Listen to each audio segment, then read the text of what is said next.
नमस्कार. राज्यामध्ये अतिवृष्टी व पूर बाधित शेतकऱ्यांना मदत वाटप ही सप्टेंबरच्या शेवटच्या आठवड्यापासून सुरुवात झालेली आहे. जवळपास 2 महिने उलटलेले आहेत आणि अद्यापही 30% पेक्षा जास्त शेतकरी आहेत ज्यांना की मदत मिळाली नाही. काही लोकांना मिळाली तर कमी मिळाली आहे.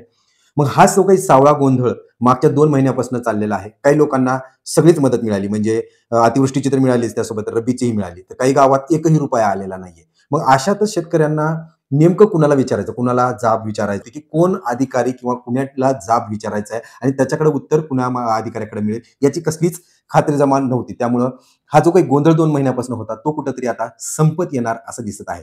आज एक उच्चस्तरीय बैठक घेण्यात आलेली आहे. राज्याचे सचिव जे राजेश कुमार आहेत यांच्या अध्यक्षतेखाली आणि एक महत्त्वाचे बरेच सारे निर्णय यामध्ये घेण्यात आलेले आहेत. नेमकं या बैठकीत कोणकोणते निर्णय घेतलेले आहेत ते आपण पाहणार आहोत. त्यासोबतच या निर्णयामुळं वाटपाला जी काही गती मिळणार आहे ती कशाप्रकारे मिळणार आहे, कोणकोणते दिलासादायक निर्णय आहेत, हे आपण सविस्तर व्हिडिओमध्ये पाहणार आहोत. त्यामुळे व्हिडिओ शेवटपर्यंत बघा आणि त्या मित्रांपर्यंत, शेतकरी मित्रांपर्यंत हा व्हिडिओ जाऊ द्या, ज्याला मदत वाटप ही अद्याप मिळाली नाही किंवा मिळाली असेल तर खूप कमी मिळालेली आहे त्याच्या झालेल्या नुकसानीच्या प्रमाणात. चला तर मग माहितीला सुरुवात करूया. मित्रहो, आज म्हणजेच 20 नोव्हेंबर रोजी अत्यंत महत्त्वाची आणि वरिष्ठ लेव्हलची बैठक ही पार पाडण्यात आलेली आहे. त्यामध्ये की राज्याचे मुख्य सचिव जे राजेश कुमार आहेत यांच्या अध्यक्षतेखाली आणि सोबतच प्रत्येक विभागाचे आयुक्त आणि जिल्ह्याचे जिल्हाधिकारी यांच्या समवेत एक बैठक घेण्यात आली होती आणि त्या बैठकीत बरेच सारे निर्णय घेण्यात आले. खास करून अतिवृष्टी आणि रब्बी अनुदानाचं जे काही वाटप आहे या वाटपाबद्दल बरेच सारे महत्त्वाचे निर्णय घेण्यात आलेले आहेत. आता यामध्ये पहिला निर्णय असा घेण्यात आलेला आहे की एक हेल्पलाईन नंबर हा सगळ्या राज्यस्तरीय हेल्पलाईन नंबर हा देण्यात येणार आहे, उपलब्ध करून देण्यात येणार आहे. ज्यावरती की शेतकरी ज्याला कोणाला तक्रार असेल किंवा ज्याला काही अतिवृष्टीचं अनुदान मिळालं नसेल, मिळालं तर कमी मिळालंय, तर त्यावरती कॉल करून तो त्याची माहिती जाणून घेऊ शकतो किंवा जर काही तक्रार असेल तर तक्रार नोंदवू शकतो. आपण पाहतो की अशा प्रकारचा हेल्पलाईन नंबर केवळ धाराशिव जिल्ह्यामध्ये मागच्या 1-1.5 महिन्यापूर्वी कलेक्टरच्या माध्यमातून उपलब्ध करण्यात आला होता. तो केवळ धाराशिव जिल्ह्यापुरताच मर्यादित होता. परंतु आता हा एक उपक्रम जो धाराशिव जिल्ह्यात घेण्यात आला होता तो राज्यस्तरीय घेण्यात येणार आहे आणि लवकरच तो हेल्पलाईन नंबर हा उपलब्ध करून देण्यात येणार आहे. त्यासोबतच दुसरी महत्त्वाचा निर्णय म्हणजे अतिवृष्टी आणि रब्बी अनुदानाचं जे वाटप रखडलेलं आहे, म्हणजे ज्यांचं कुणाचं पेंडिंग आहे, तर ते पेंडिंग कशामुळं आहे याची चौकशी करायची आहे तात्काळ आणि त्यांना ज्यांना कुणाला अडकलेलं पेमेंट आहे, काही लोकांचं आधार इनॅक्टिव्हमुळे अडकलं असेल, काही लोकांच्या फार्मर आयडीजमुळे अडकलं असेल, जे काही कारणं असतील त्या कारणावरती लवकरात लवकर अंमलबजावणी करून त्याला सोल्युशन काढून त्याच्यावरती आणि या याद्या लवकरात लवकर प्रकाशित करणं किंवा 100% वाटप करण्याचे वाटचालीचे निर्देश हे जिल्हाधिकाऱ्यांना देण्यात आलेला आहे. त्यासोबतच वाटप होत असताना जे काही अडचणी येत आहेत त्यामध्ये प्रथमतः अडचण म्हणजे फार्मर आयडी. आता ज्यांचा कोणाचा फार्मर आयडी करेक्ट होता त्याला सगळीच मदत मिळालेली आहे आणि अति जलद मदत ही मिळालेली आहे. त्यांना कुठलीही केवायसीची गरज लागली नाही. परंतु बहुतांश शेतकरी ज्यांचा डेटा 80% किंवा 90% फार्मर आयडी सोबत मॅच झाला होता, परत त्यांनाही अद्याप नावात विसंगती असल्यामुळं, सातबाऱ्यावरचं नाव आणि आधारवरचं नावात दुरुस्ती किंवा वेगवेगळे असल्यामुळं त्यांचं फार्मर आयडी पेंडिंग होता किंवा त्यांचं अनुदानही पेंडिंग राहिलेलं आहे. आता अशा पेंडिंग फार्मर आयडीजला जलद गतीनं जी काही दुरुस्ती असणार आहे ती दुरुस्ती करून घेण्यास आदेश देण्यात आलेले आहेत.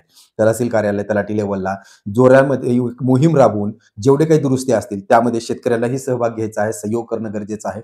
जर का तुमच्या नावात तफावत असेल तर लवकरात लवकर तुम्ही एक राजपत्रक बनवून घ्या, ज्यामध्ये की तुमचं आधारवरचं नाव आणि सातबाऱ्यावरचं नाव वेगवेगळं आहे असं सांगून एक राजपत्रक बनवा. त्याला 8 ते 10 दिवस लागतील आणि ते राजपत्रक तुम्ही तलाट्याला देऊन द्या.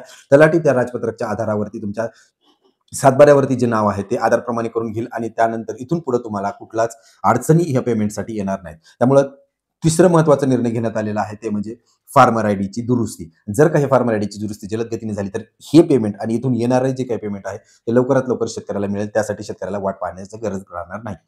त्यासोबत आणखीन एक महत्त्वाचा निर्णय घेण्यात आला की आपण पाहतोय 2022-23 पर्यंत जे काही वाटप व्हायचं ज्या ज्या राज्यामध्ये, जिल्ह्यामध्ये, त्याची याद्या या जिल्ह्याच्या संकेतस्थळावरती प्रकाशित केल्या जायच्या, लाभार्थ्याच्या आणि ज्यांना कुणाला लाभ मिळालेला आहे वाटपाच्याही याद्या.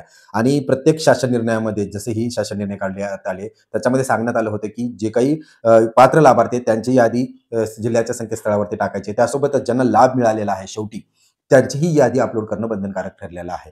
परंतु मागील 2 ते 3 वर्षात हे कुठलाच उपक्रम राबवलं नसल्यामुळे सगळा सावळा गोंधळ सगळीकडे दिसत आहे.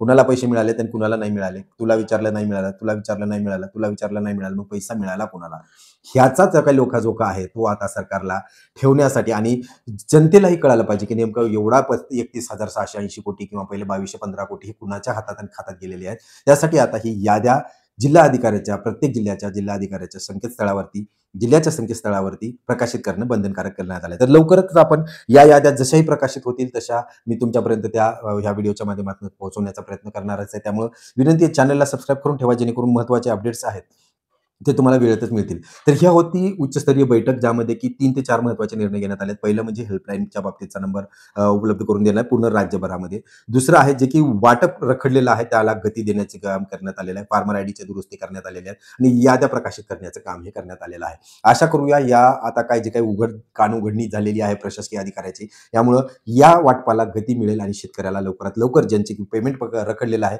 ते त्यांच्या खात्यात मिळेल. अशाच नवनवीन अपडेटसाठी चॅनलला सबस्क्राईब करायला विसरू नका. धन्यवाद.